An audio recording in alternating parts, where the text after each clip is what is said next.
Right. Yeah. So is there, tell us a little bit about New Gold Standard before we leave. We don't have much time, but tell us a little bit about New Gold Standard. Well, Jim Whining and Pam Whining and I had a show on once before, and we called it the Bringing It Home, I think it was. And it was just kind of a conglomeration of different topics from week to week, and we stopped doing that, I want to say, April of last year. And then last year at the banquet where I met you guys, we got to talking after the banquet, and I was telling him I had some situations last year where about April, I started really recommending gold and silver for a lot of reasons. One, the price of gold back then was about $1,200. Silver was about 14 an ounce. Those are ounces. And I just saw that the market was way overbought. I mean, I can go through all of my rationale as far as the debt. I mean, we've got $23.8 trillion of debt as a country, and more than that if you factor in all the entitlement programs. As a global economy, we've got something like $280 trillion of debt. I mean, it's very, very scary out there.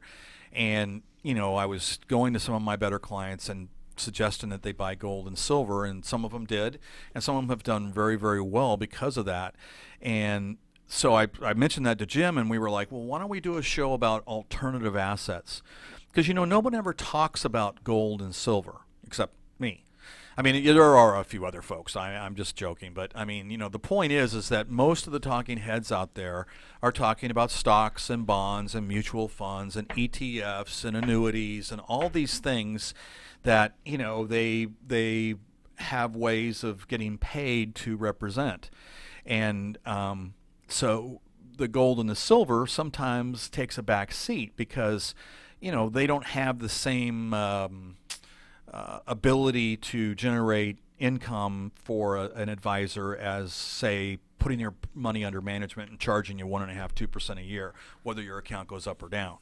And that gets into a whole can of worms and stuff. But the New Gold Standard is, our mission is to talk about alternative assets: gold, silver, platinum, palladium, uranium, zinc. I mean, from the precious metals to the base metals to some of the other alternative assets that are out there. So people realize there are alternatives, and there are times when the alternative assets far outperform your more traditional things like stocks and bonds.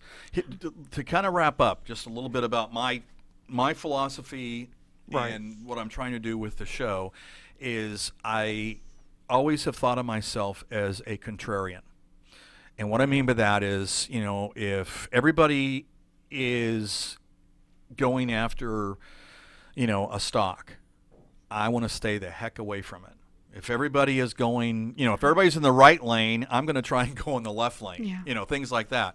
And it gets away from that herd mentality because so many people do that. I mean, a lot of the things we've talked about this morning, the tulip mania and, some of these other things, it's, your neighbor says, oh, I got tulips, and, or the person at work or the lady at the water cooler or something like that. And it's this herd mentality, and that's when you get in trouble. If you can educate yourself and think for yourself, and tune into our show, on Wednesday mornings at 9 o'clock. We're going to be talking about contrarian ideas, and all I'm saying is that we're going to go away from the herd mentality. Because I will tell you, there'll come a point where we're going to be wanting to sell gold and silver, because that will flip. People will be taking all their money out of stocks and bonds, and eventually they'll be coming into gold and silver, and they'll drive the price up. And when it gets up here, it might be a good time to shave some of the positions so that you can take advantage of the higher price. And we can get into strategies and stuff, on my show and everything. But that's kind of the mission, is we're wanting to talk about alternative assets, talk about contrarian strategies so that people can, educate themselves and make better decisions as far as their overall wealth and portfolio management. Wow, we've had quite a wealth of information on the financial world, but I do appreciate that, because some of us do need education on learning how to manage our money, buy things, sell things at the right time, because if we don't, we're going to be in a world of trouble. And we need people like yourself to educate us so that we know we don't mess up. Well, and one of the things I would say, because I can see the clock and I know we're quickly running out of time, is I guess my parting thought or suggestion, advice, whatever you want to call it, is I would want everyone to think about a systematic approach. I don't care how little money you have. If you can only afford, $1 a week, I mean, there is a systematic way for you to start investing that $1 a week or $5 a month or $50 a month or $100 a month, whatever it is with your budget and stuff. And you can put it into a savings account, like Rachel had mentioned earlier in the show. We can go into a variety of different investments out there and stuff. But I can tell you that the times in my life where I have made money, significant money, is where I've been using a systematic approach into an investment vehicle, and then one of these bubbles come along, and all of a sudden it's like, oh my gosh, I've got X amount, but I was only doing $60 a month.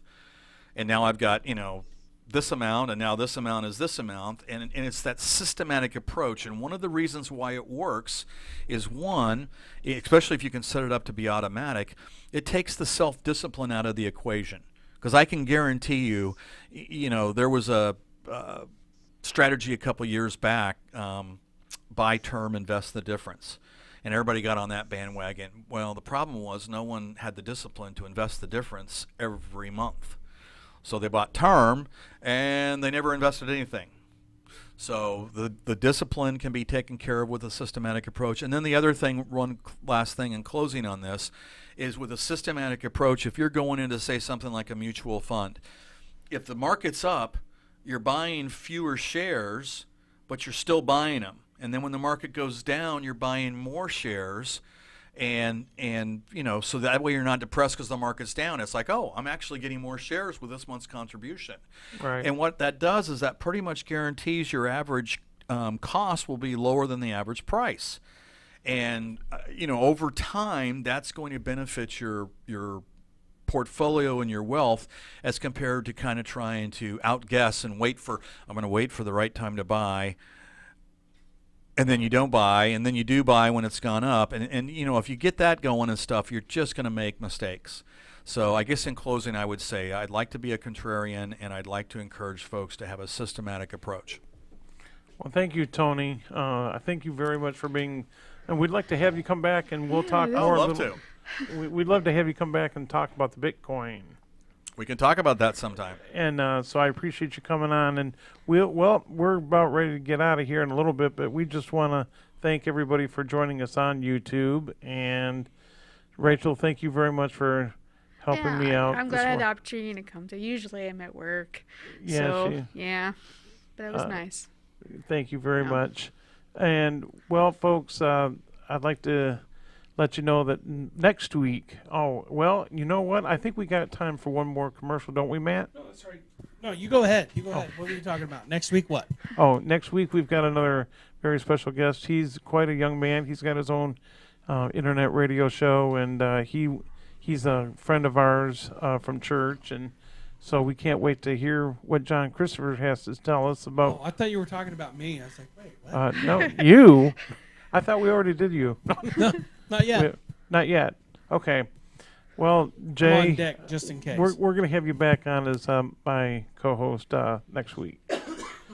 And again, we look forward to seeing you next week, and be sure to live that brighter life.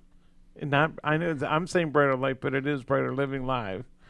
And we want to have you come back next week. Thank you. God bless you. Thank you, everybody, for joining us on the show today. Be sure and check out naturalsolutionstore.bz. Our product on there is amazing. Anyways, bye, everybody.